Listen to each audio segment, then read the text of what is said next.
Sa video na to, ipakita ko sa iyo kung paano mag-edit ng videos using the INSHOT mobile app. Hi, my name is Rose, helping you to grow your audience, impact, and income with online video. So, if this is your first time on my YouTube channel, make sure to hit the subscribe button and turn on the bell notifications so that you can receive an update every time I have a new video.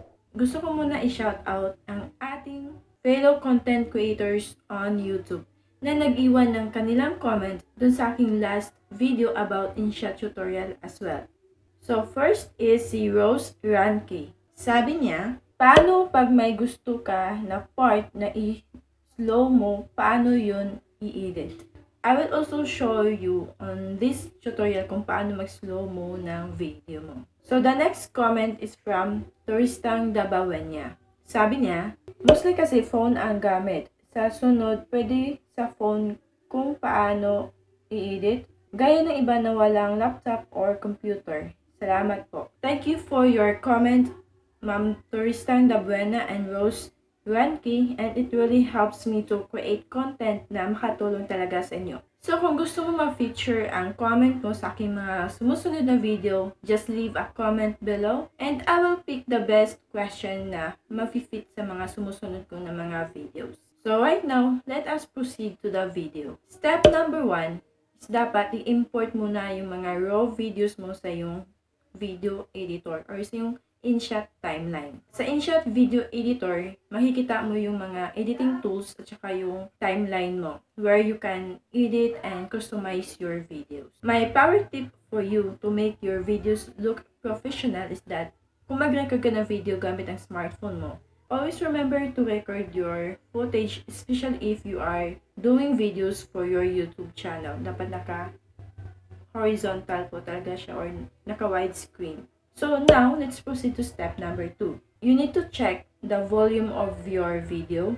If it is too loud, so decrease the volume. And depende na sa'yo kung gaano kalakas yung volume mo kasi magdepende din yun sa footage mo.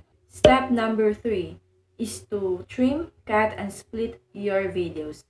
Para sa akin, ito yung isa sa pinakamalagang step sa pag-edit ng video mo. Kasi dito mo tatanggalin yung mga unwanted na part ng video mo. Like for example, if you have a lot of dead air, or meron kang part na lagi ka so you need to cut those parts. In this step, you need to watch your entire video and look for the part na hindi mo gusto or ayaw mong isali sa final output ng video mo. Step number 4 is the zoom in and zoom out. This is important then because it can help your video to hold the attention of your viewers. Para magawa mo ito, you just need to move the video or the video clip na gusto mong lagyan ng zoom in or zoom out doon sa playhead. And then, once you already figure out on which video clip ang lalagyan mo ng zoom in at zoom out, tap the crop option. On the crop option, choose YouTube as your format. Crop the part kung saan mo siyang gustong i-zoom in or i-zoom out. Step number 5 is to add a transition in your video clips. To do this, just tap the little pencil icon in between those clips. So makikita mo yan sa gitna ng mga video clips mo. And sa free version kasi ng INSHOT, hindi mo ito makikita. But if you are using a pro version of INSHOT, so makikita mo ito even though if you are just using an Android phone. So tap that little pencil icon, choose the right transition for your video clips. Kung meron ka lang iisang transition na gusto mong i-add sa lahat ng video clip mo, just tap the double check where you can add the single transition to all of your video clips. So hindi ka na kailangan mag one by one sa pag-add ng mga transitions mo, automatic na siya mag-add sa lahat ng video clips mo. Step number 6 is to add an effects on your video clips. Ang gagawin mo is to just choose a video clip na gusto mong lagyan ng effects. I-move mo lang ulit yung video clip na yon sa yung timeline at lagay mo siya sa my playhead and then after that, tap the effect option. There you can choose a lot of effects on your videos.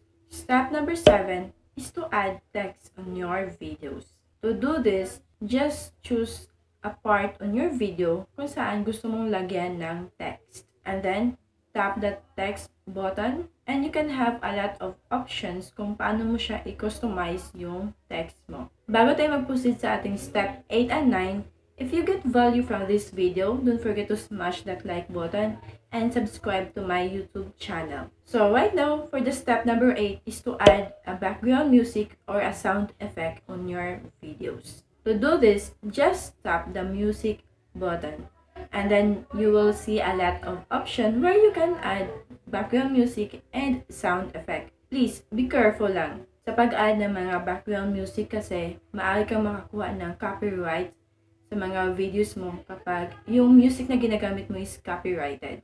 To be safe, just download free copyright music sa audio library.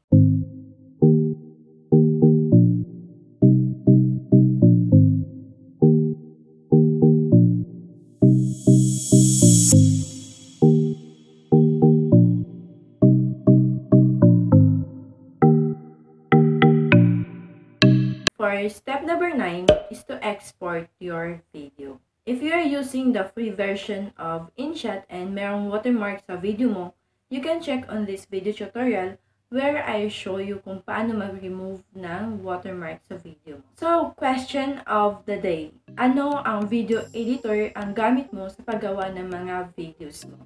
Let me know by leaving a comment below. And if you are looking for INSHOT tutorials, I have a playlist here where you can check more video tutorials about INSHOT. And I will see you in my next video. Bye for now.